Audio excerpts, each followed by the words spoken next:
أعوذ بالله من الشيطان الرجيم.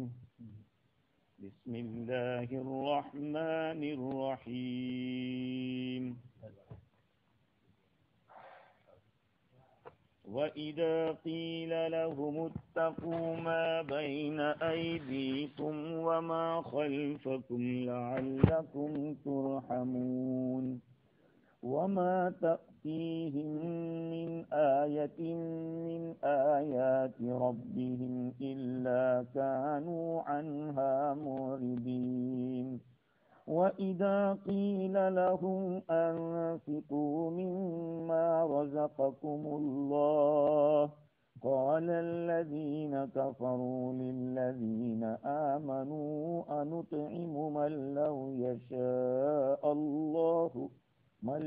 يَشَاءُ اللَّهُ أَطْعَمَهُ إِنْ أَنْتُمْ إِلَّا فِي ضَلَالٍ مُبِينٍ. صدق اللہ العظیم. بزرگوں، پیارے بھائیوں، گفتگو ہماری یہ چل رہی تھی کہ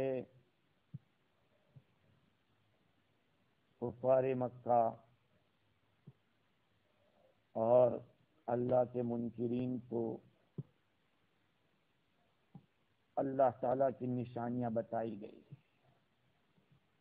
ان نشانیوں میں زمین کا تذکرہ ہوا، سورج کا ہوا، چاند کا ہوا، کشتی کا ہوا. یہ ساری باتیں سب نشانیاں بیان کی گئی. اب اللہ تعالیٰ فرما رہے ہیں کہ اتنی ساری نشانیوں میں اگر وہ ایمان لے آتے تو لا سکتے تھے، لیکن انہوں نے اعراض ہی کیا، وہ ماننے والے نہیں تھے. اللہ تعالیٰ نے ایک دوسرا پہلو بیان کیا ہے جس میں ایمان والوں کے ان کفار کے ساتھ دو مکالمے، دو باتیں جو ان کے ساتھ بیان ہوئی ہے اس کا تذکرہ کیا ہے. وہی ایک آدمی دلائل کو سن کر آ جاتا ہے، دلائل کو دیکھ کر آ جاتا ہے، اور ایک آدمی احتیاط کے طور پر آ جاتا ہے. احتیاط کے طور پر، مثال کے طور پر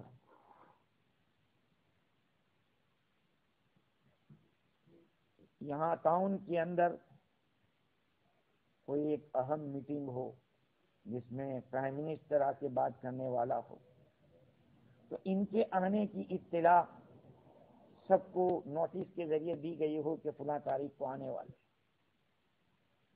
تو اس نوٹس کو پڑھ کر لوگ آ جائیں گے. ایک صورت تو یہ ہے کہ ایک آدمی کو نوٹس تو نہیں ملی ہے، انویٹیشن نہیں ملا ہے، لیکن وہ سوچتا ہے کہ ارے چلو تو صحیح، کچھ بات اگر آئیں گے تو سن لیں گے، نہیں آئیں گے تو واپس آ جائیں گے. تو یہ احتیاط کا پہلو ہے.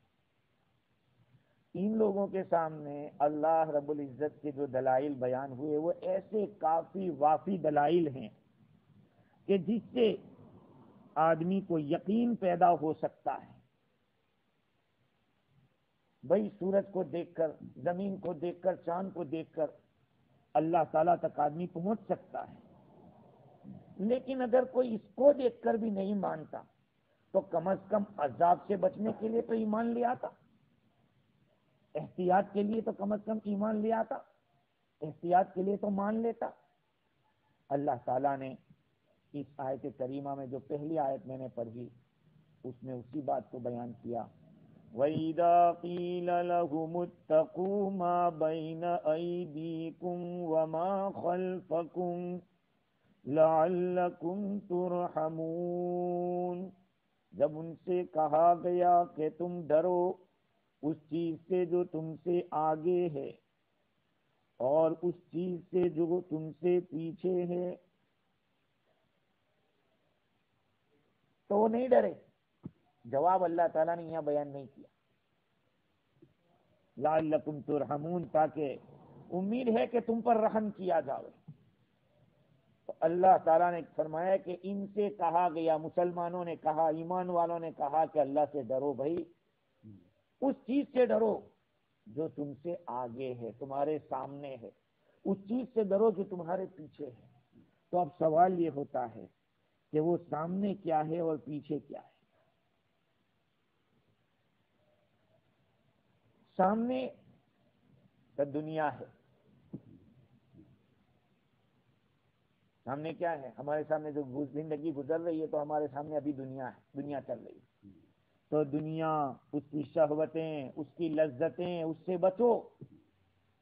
اور تمہارے پیچھے جو آخرت ہے، آگے تو بالکل پیچھے جو کہ تم نے اعمال کر کے چھوڑے ہیں، اس کا جو نتیجہ تم کو ملنے والا ہے.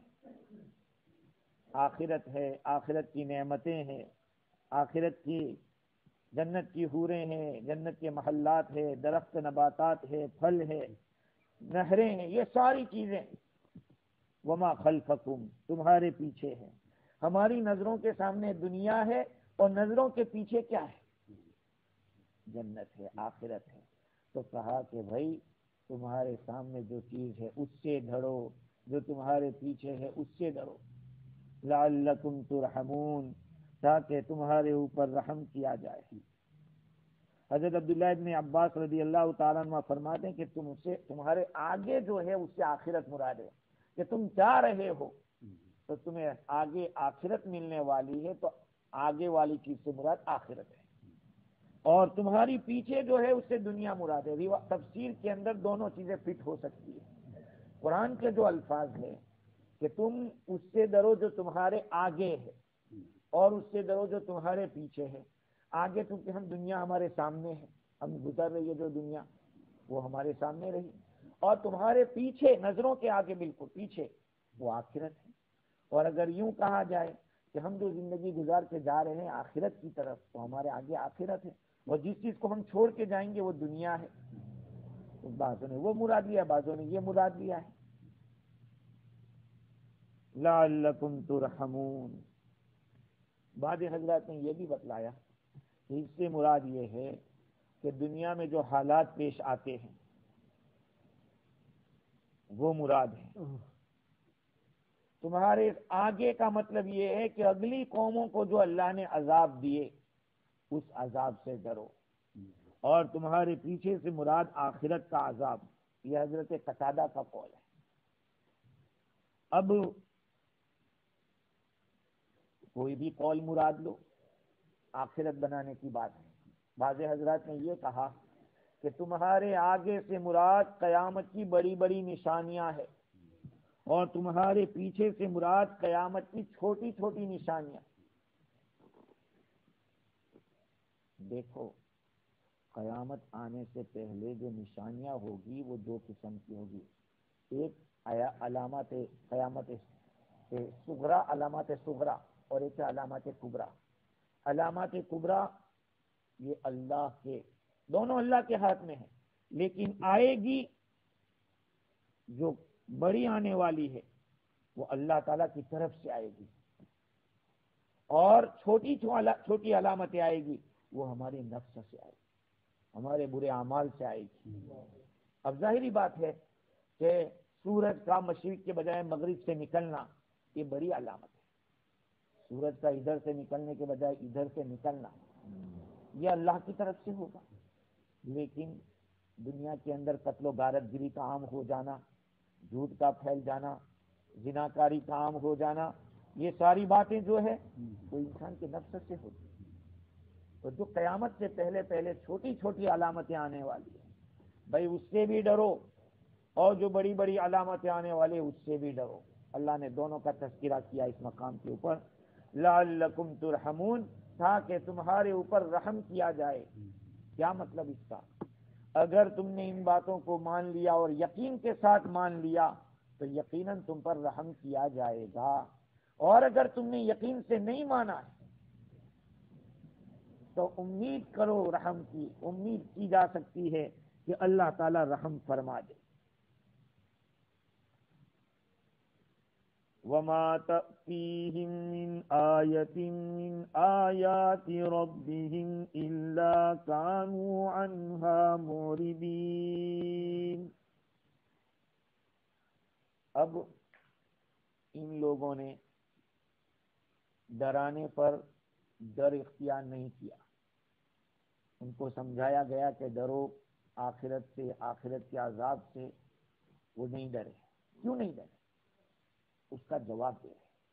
وما تأتيهم من آية من آيات ربهم، ان کے رب کی طرف سے جو کوئی بھی آیت ان کے اوپر آئی تو وہ اس سے اعراض ہی کرتے رہے. یعنی ان لوگوں کی عادت تھی کبھی آیت کو قبول نہیں کرنا، کسی بات دین کی بات کو قبول نہ کرنا. یہ ان کی عادت بنی ہوئی تھی تو وہ اپنی عادت پر ہی رہے. اس لیے ڈرانے سے بھی نہیں ڈرے. اللہ تعالیٰ کی نشانیاں اس دنیا کے اندر مختلف قسم کی آ رہی ہے اور آئے گی، سمجھنے والے کے لیے اور اپنی زندگی میں چینجنگ لانے والے کے لیے. چھوٹی سی چیز بھی بہت بڑی ہو جاتی. تفسیر روح البیان کے اندر اس مقام کے اوپر بڑی پتے کی بات بتلائی. وہ یہ ہے کہ اللہ تعالیٰ کی بڑی بڑی نشانیوں میں سے، یعنی دنیا کے اندر جو اللہ نے نشانیاں بتلائی ہیں، جیسے کہ سورج ہے، چاند ہے، زمین ہے، ایسی ہی نشانیوں میں سے بڑی نشانی یہ ہے کہ دین کے اندر ہمیشہ ایسے باکمال لوگ رہے جو پہنچے ہوئے ہوں. اللہ کے مقرب بندے اس دنیا میں ہمیشہ رہے. یہ مت سمجھو کہ آج کے دور میں اللہ والے نہیں ہے. آج بھی اللہ والے موجود ہیں، لیکن اگر ہم مانے تو، نہ مانے تو لوگوں نے نبیوں کو بھی نہیں مانا ہے اگلے زمانے کے اندر ایسے، اور آج بھی ہے. نہ ماننے والے کے لیے تو اللہ تعالیٰ کے نبیوں کے سردار تشریف لائے دنیا میں، ان کو بھی جھٹلانے والوں نے جھٹلایا. لیکن میں نے پہلے بھی کہا تھا کہ ایسے حالات کے اندر اس دین کا باقی رہنا یہ اس دین کے سچا ہونے کی بہت بڑی دلیل ہے. اسلام کے خلاف کتنا کچھ کہا نہیں گیا، کتنی کچھ سازشیں نہیں بنائی گئی، لیکن پھر بھی آج اسلام زندہ ہے. یہ اسلام کی سب سے بڑی دلیل ہے اس کے حق ہونے کی.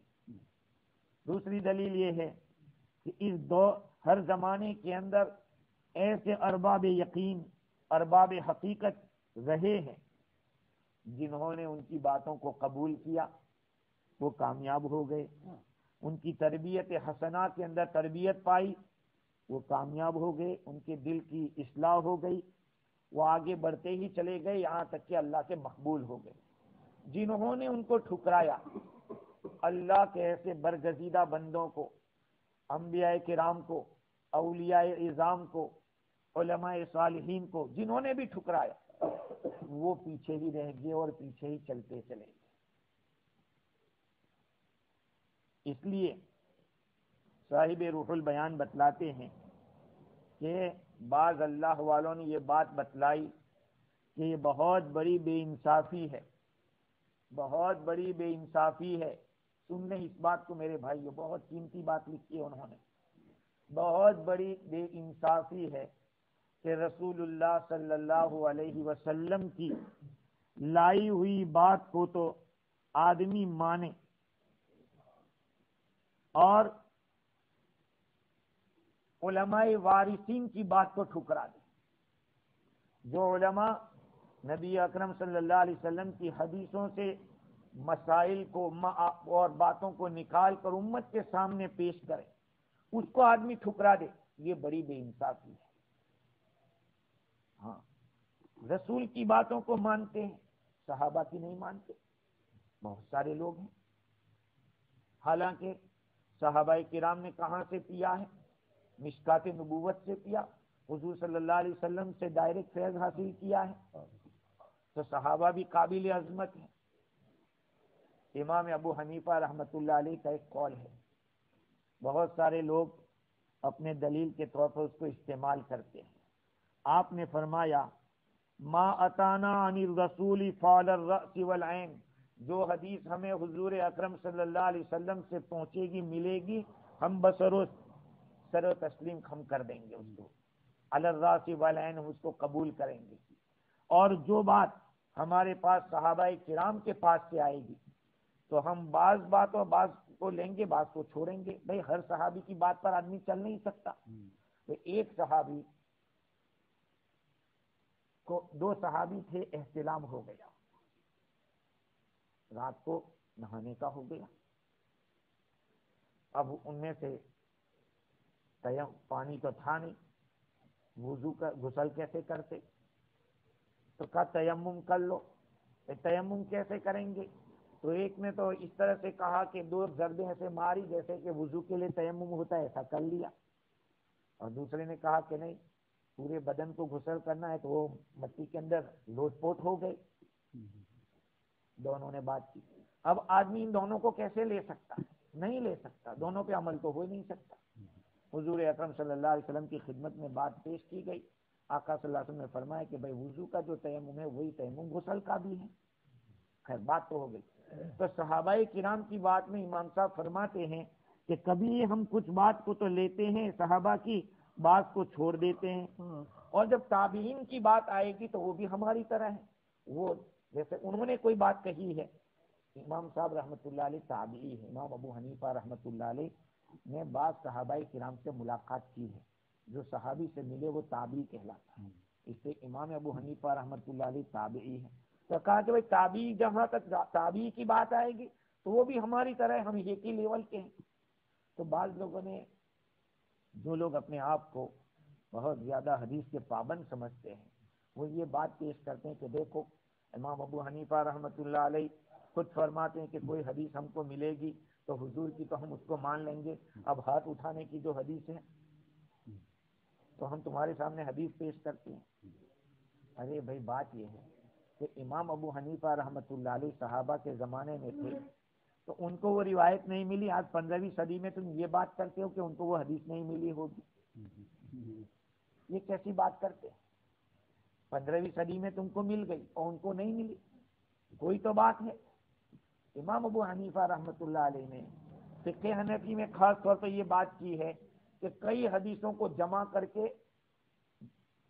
ایک مسئلہ بتلایا، ساری حدیثوں کو عمل ہو سکے کوشش اس کی گئی۔ تو میں یہ عرض کر رہا تھا کہ صاحب روح البیان نے لکھا کہ بڑی بے انصافی ہے کہ رسول اللہ صلی اللہ علیہ وسلم کے ایمان کی بات آتی ہے، اس کو تو مانتے اور ماننا ہی چاہیے، لیکن آپ کے جو وارثین ہے، وہ رسا ہے، علماء، ان کی بات جب آتی ہے تو کہتے کہ نہیں وہ تو ان کی بات ہے۔ یہ تو بے انصافی۔ تو اولیاء کرام کی بات کو بھی لیا جائے گا اور اس کو مانا جائے گا۔ خیر اللہ تعالیٰ فرماتے ہیں کہ جب ان لوگوں سے کہا جاتا ہے کہ تم اس چیز سے بچو جو تمہارے سامنے ہے اور اس چیز سے بچو جو تمہارے پیچھے ہے، تو وہ بچتے نہیں، ڈرتے نہیں ہیں، نہ آخرت کے عذاب سے بچتے ہیں، نہ اگلی قوموں پر جو عذاب آئے ایسے عذاب سے ڈرتے ہیں۔ اگر ایسا کرو گے تو یہ اچھا تھا تمہارے، لیکن انہوں نے ایسا نہیں کیا۔ کرو گے تو تمہارے اوپر رحم کیا جائے گا۔ وَمَا تَأْتِيهِم مِّنْ آيَةٍ مِّنْ آيَاتِ رَبِّهِمْ إِلَّا كَانُوا عَنْهَا مُعْرِضِينَ، اور ان کے پاس ان کے رب کی نشانیوں میں سے جب کوئی بھی نشانی آئی تو وہ اس سے اعراض کرتے رہے۔ یہ ان کی عادت ہے، ہمیشہ الٹی ہی چال چلتے ہیں اس معاملے میں۔ تو ایک بات تو یہ ہوئی، دوسری بات اب آگے یہ آ رہی ہے کہ کفار مکہ سے صحابہ کرام نے یہ فرمایا تھا کہ اللہ کے بندوں کے اوپر خرچ کرو، تو انہوں نے کہا کہ جس کو خدا نہیں کھلاتا ہم کیوں کھلائیں، یہ کہا تھا۔ روایت اس طرح نقل کی جاتی ہے، حضرت ابوبکر صدیق رضی اللہ تعالی عنہ مسلمانوں میں جو غریب لوگ تھے ان کو بہت زیادہ کھلاتے تھے۔ ایک مرتبہ ابو جہل ملا آپ سے اور اس نے کہا کہ ابوبکر کیا تیرا یہ دعویٰ ہے، تیرا یہ یقین ہے کہ اللہ تعالیٰ قادر ہے اس بات پر کہ ان غریبوں کو کھلائے؟ صدیق اکبر رضی اللہ عنہ نے فرمایا کہ ہاں۔ تو اس نے کہا ابو جہل نے کہ پھر اللہ کیوں نہیں کھلاتا ان کو؟ اللہ کیوں نہیں کھلاتا؟ تو تو کھلاتا ہے۔ صدیق اکبر رضی اللہ عنہ نے فرمایا کہ اللہ تعالیٰ نے آزمایا ہے ایک قوم کو فقر کے ذریعے اور ایک قوم کو آزمایا ہے مالداری کے ذریعے، اور فقیروں کو کہا کہ صبر کریں اور مالداروں کو حکم دیا کہ تم دو، مالداروں کو دینے کا حکم دیا اور غریبوں کو صبر کا حکم دیا۔ یہ دو باتیں الگ الگ ہے۔ دیکھو، ایک ذمہ داری مالدار کی ہے، وہ کیا کرے گا؟ وہ اپنا مال غریبوں پہ خرچ کرے گا، اور ایک کام ہے غریبوں کا کہ وہ صبر کرے، ادھر شکر ہوگا ادھر صبر ہوگا۔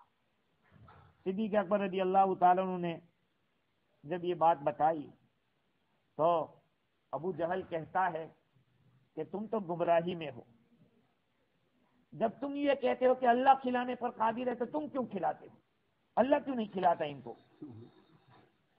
تو اللہ تعالیٰ نے یہ آیت کریمہ اتاری اور دوسری ایک آیت اور بھی اتاری، وَأَمَّا مَنْ أَعْطَىٰ وَاتَّقَىٰ وَصَدَّقَ بِالْحُسْنَىٰ وَاللَّيْلِ إِذَا يَغْشَىٰ کے اندر جو آیت ہے، اللہ تعالیٰ فرماتے ہیں وَإِذَا قِيلَ لَهُمْ أَنفِقُوا مِمَّا رَزَقَكُمُ اللَّهُ، اور جب ان لوگوں سے کہا جاتا ہے کہ تم خرچ کرو اس مال میں سے جو اللہ نے تم کو دیا ہے، قال الذین کفروا للذین آمنوا، تو کافروں نے کہا ایمان والوں سے، انطعم من لو یشاء اللہ اطعمہ، کیا ہم کھلائیں ان کو جن کو اللہ چاہتا تو کھلا دیتا، ان انتم الا فی ضلال مبین، تم کھلی ہوئی گمراہی میں ہو۔ کیا کہا کہ کفار مکہ سے کہا گیا کہ بھئی غریبوں پہ خرچ کرو، تو وہ کیا کہتے تھے کہ کیا جس کو اللہ تعالیٰ کھلانا نہیں چاہتا اس کو تم کھلاؤ گے، ہم کھلائیں؟ اللہ ہی نہیں کھلانا چاہتا پھر ہم کیوں کھلائیں ان کو؟ یہ بات کہی۔ اصل میں ان بیوقوفوں نے اللہ کے راستے میں خرچ کرنے اور غریبوں کو دینے کو اللہ کی رزاقیت کے خلاف سمجھا، یوں سمجھا کہ اگر ہم غریب کو کھلائیں گے گویا کہ ہم خدا بن کے، نعوذ باللہ، ہم کھلا رہے ہیں۔ ہم کچھ نہیں کھلاتے۔ اللہ تعالیٰ نے اس دنیا کا نظام ایسا رکھا ہے کہ کچھ لوگوں کو اللہ تعالیٰ بلا واسطہ ڈائریکٹ دیتا ہے اور کچھ لوگوں کو واسطے سے دیتا ہے۔ اب جن کو واسطہ بنایا ہے ان لوگوں کہا گیا کہ تم لوگ دو، اللہ نے تم کو دیا ہے، تمہاری ذمہ داری ہے غریبوں کو پہنچاؤ۔ اللہ تعالیٰ قادر ہے اس بات کے اوپر کہ ہر انسان کو الگ الگ دے دے گا اپنے طور پر۔ جیسے کہ جتنے بھی جانور انسان کے سوا ہے، چاہے کتا ہو، بلی ہو، کوئی بھی ہو، اللہ تعالیٰ ان کو ڈائریکٹ کھانا دیتا ہے کیا؟ بھائی جنگلی جانور جو کھاتے ہیں ہر ایک کھاتا ہے اپنے پیٹ کے مطابق، اور اس میں کوئی مالدار غریب نہیں کہلاتا کہ فلانا جانور بہت مالدار ہے۔ انسانوں میں تو مالدار اور غریب کہلاتے ہیں، لیکن سب کو کھانا اللہ دے رہا ہے۔ بلی بھی یہاں بیٹھ کے انتظار کرتے چھپکلی کے شکار کیا ہے، اپنے شکار سے کھاتی۔ تو یہ اللہ رب العزت نے اس طرح کا ایک نظام قائم کیا ہے کہ مالداروں کے واسطے سے غریبوں تک پہنچتا ہے۔ اب اللہ کے راستے میں خرچ کرنا، تو یہ تو اللہ تعالیٰ نے دنیا کے انسانوں کو ایک دوسرے کی ضرورت پڑتی رہے، ایک دوسرے کا کام نکلتا رہے، اس لیے یہ مراتب رکھے ہیں۔ سبھی اگر مالدار ہوتے تو آپ کے گھر کا جو کچرا اٹھاتا ہے آدمی، وہ کیوں اٹھاتا آپ کے گھر کا کچرا؟ نہیں اٹھاتا؟ آپ کی بس چلانے کے لیے کوئی کیوں آتا؟ اللہ تعالیٰ نے یہ درجات رکھے. مالداروں کی ضرورتیں پوری ہوگی ان لوگوں سے, ان لوگوں کی ضرورتیں پوری ہوگی ان لوگوں سے. اگر اللہ تعالیٰ سب کو سیم رکھتا تو کوئی کسی کی قدر نہ ہوتی. جیسے آج ہم لوگ دین کے معاملے میں ہم سب کو برابر سمجھتے ہیں, سب برابر, اس لیے کسی کی قدر نہیں. اور مال کے اعتبار سے ہم فرق سمجھتے ہیں کہ فلاں کے پاس بہت مال ہے تو بھائی اس کی عزت کرو, فلاں کے پاس کچھ نہیں, اس کی کوئی قیمت نہیں. تو چونکہ ہم نے مال کو قیمت کو سمجھا ہے, دین کی قیمت کو نہیں سمجھا, اس لیے دینی اعتبار سے ہمارے نزدیک سب برابر. میں بھی دین کے بارے میں خود کہہ سکتا ہوں, آپ بھی کہہ سکتے ہو. اس طرح سے دین کو ایک کھلونا بنا لیا گیا. صاحب روح البیان نے ایک روایت نقل کی ہے, لو شاء اللہ لجعلکم اغنیاء ولا فقیر فیکم, اگر اللہ چاہے تو تم سب کو مالدار بنا دے, تمہیں کوئی فقیر نہ رہے. وَلَوْ شَاءَ لَجَعَلَكُمْ فُقَرَاءَ لَا غَنِيَّ فِيكُمْ, اگر چاہے اللہ تو اللہ سب کو فقیر بنا دے, ایک بھی مالدار نہ رہے. لَكِنَّهُ ابْتَلَى بَعْضَكُمْ بِبَعْضٍ, لیکن اللہ تعالیٰ نے تم میں سے بعض کو بعض کے ذریعے آزمایا ہے. لِيَنْظُرَ كَيْفَ عَطَفَ الْغَنِي وَكَيْفَ صَبَرَ الْفَقِيرُ, تاکہ اللہ تعالیٰ یہ دیکھ لے کہ غنی مالدار کیسے نرم ہوتا ہے, کیسے مہربانی کرتا ہے, اور فقیر کیسے صبر کرتا ہے. اللہ تعالیٰ اس طرح سے آزمانا تھا. دیکھیے اس آیت کریمہ میں شفقت علی الخلق, اللہ کی مخلوق کے اوپر شفقت کرنا, مہربانی کرنا, اس کا تذکرہ ہے.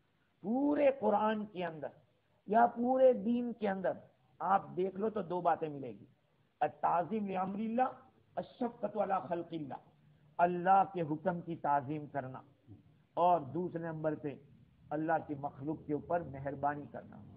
نماز اللہ کے حکم کی تعظیم ہے, روزہ اللہ کے حکم کی تعظیم ہے, حج اللہ کے حکم کی تعظیم ہے, زکوٰۃ اللہ کی مخلوق کے اوپر شفقت کرنا. یہی دو کام ہے, یہی دو کام, اللہ کے حکم کی تعظیم اور اللہ کی مخلوق کے اوپر شفقت. ان لوگوں نے تو دونوں چھوڑ دیا.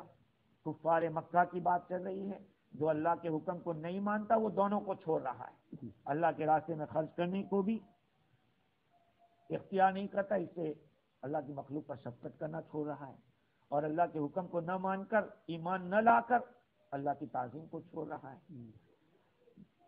باقی اتنی بات یقینی ہے کہ اللہ تعالیٰ کی مخلوق کے اوپر خرچ کرنا بہت بڑا عمل ہے. حضرت لقمان علیہ السلام جب مالداروں کے پاس سے گزرتے تو فرماتے, یا اہل النعیم لا تنسوا النعیم الاکبر, اے نعمتوں والو بڑی نعمت کو مت بھولنا. اور جب غریبوں کے پاس سے گزرتے تو فرماتے, ایاکم ان تغبنوا, یاد رکھنا تم اپنے آپ کو بچانا, نقصان میں مت پڑنا. یعنی دنیا کی تکلیفیں تو چلی جائے گی, آخرت میں تمہیں بڑے بڑے مقامات ملیں گے, اونچے اونچے درجات ملیں گے, اس کو تھوڑا سنبھل کے چلنا, یہ کہتے تھے. دیکھیے اللہ تعالیٰ نے یہ نہیں فرمایا کہ سارا خرچ کر دو, سارا خرچ کرو. کیا فرمایا, وَإِذَا قِيلَ لَهُمْ أَنفِقُوا مِمَّا رَزَقَكُمُ اللَّهُ, جب ان سے کہا جاتا ہے کہ تم اس مال میں سے خرچ کرو, اس مال میں سے سارا نہیں ہے, کچھ دینے کا ہے, اور وہ بھی اللہ نے تم کو دیا ہے. اگر تم دو گے تو اپنا کچھ احسان نہیں کرو گے, بلکہ اللہ کی دی ہوئی بات کو دو گے. اگر کوئی آدمی نہیں دیتا ہے, سمجھو کہ بہت بڑا بخیل ہے, اس سے کہ مال اس کا تو ہے نہیں. سب سے بڑا بخیل وہ ہے کہ دوسرے کے مال میں کنجوسی کرے. بھائی ایک آدمی کوئی کسی نے کہا ہو کہ بھائی یہ سویٹ ہے یا یہ ٹاپسی ہے تقسیم کر دو, تو ایک آدمی آدھی آدھی توڑ کے دے رہا ہے, تو دوسرا کہتا تیرے باپ کا کیا جائے گا, دے رہے سب کو, تیرے جب سے تھوڑی جا رہا ہے, یہی کہیں گے ہیں. تو بھائی تو دوسرے کے مال میں کنجوسی کیوں کر رہا ہے؟ اللہ تعالیٰ نے فرمایا کہ تم جو کچھ بھی دو گے وہ اللہ کا دیا ہوا ہے, تم اپنے مال میں اگر تم اس میں کنجوسی کرو گے. اب ایک آدمی 2.5% زکات دینے کے لیے ڈر رہا ہے, 30% تم ٹیکس دینے کے لیے ڈرتے نہیں ہو, اور 2.5% زکات کے لیے ڈر رہے ہو. ارے بھائی زکات بھی تو اسی پر دینا ہے. تم یہ سوچو گے کہ 100,000 ہم نے کمائے تو گورنمنٹ کو اتنا ہی ٹیکس دینا ہے, 200,000 کمائیں گے تو اتنا دینا پڑے گا. تو پھر 2.5% تو یہ مال تو خدا نے دیا تھا اور اس نے تو تم سے 2.5% ہی مانگا ہے. اس میں کیوں آدمی ڈرتا ہے؟ اس لیے کہ یہ عبادت ہے، زکوٰۃ نکالنا عبادت ہے. اور شیطان وہاں کہتا ہے کہ ارے کیوں دے رہا ہے خاموخواہ، کیوں دے رہا ہے؟ تو ٹیکس کی تو تاریخ بھی نہیں چکتا اور زکوٰۃ تو مہینے بھی گزار دیتا ہے. تو بات یہ ہے کہ اللہ نے فرمایا کہ تم کچھ کمال نہیں کرو گے، اللہ کا دیا ہوا ہے اسی میں سے دو گے. امام راضی نے لکھا کہ دوسرا اشارہ اس آیت سے یہ ملتا ہے کہ یاد رکھنا جس خدا نے ابھی تم کو دیا ہے تم اس کے راستے میں خرچ کرو گے تو دوبارہ وہ پھر سے دے گا، وہ کمی نہیں کرے گا. اللہ تعالیٰ کے دینے کے اندر کوئی کمی نہیں. بات یہ ہے کہ ہم لوگوں کے جذبات کیسے ہونے چاہیے. ہم اگر کسی کو دے رہے ہیں تو احسان نہ سمجھے، یہ تو خدا کا دیا ہوا تھا اور ہم نے دیا، تو کون سا ہم نے بڑا احسان کر دیا. اللہ کا حکم پورا کیا ہے. اسی لیے حضرت حسن یا حسین رضی اللہ عنہ کے بارے میں ہم نے پڑھا کہ جب ان کے پاس زکوٰۃ و صدقات لینے کے لیے لوگ آتے تو فرماتے تھے کہ مرحبا مرحبا، آئیے آئیے، بہت خوشی کی بات ہے کہ تم ہمارا جو بوجھ ہے اٹھانے کے لیے آ گئے. بھائی دینے کے لیے تو ہم کو آنا چاہیے تھا، اچھا ہوا کہ آپ آ گئے، لے جاؤ. خیر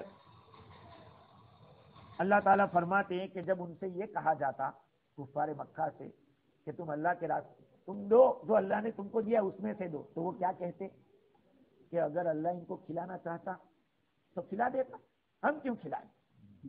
حالانکہ عرب لوگ زمانے جاہلیت میں بھی خرچ کرنے کو، کسی کو کھلانے کو بہت اچھا سمجھتے تھے، لیکن یہاں پر ضد تھی.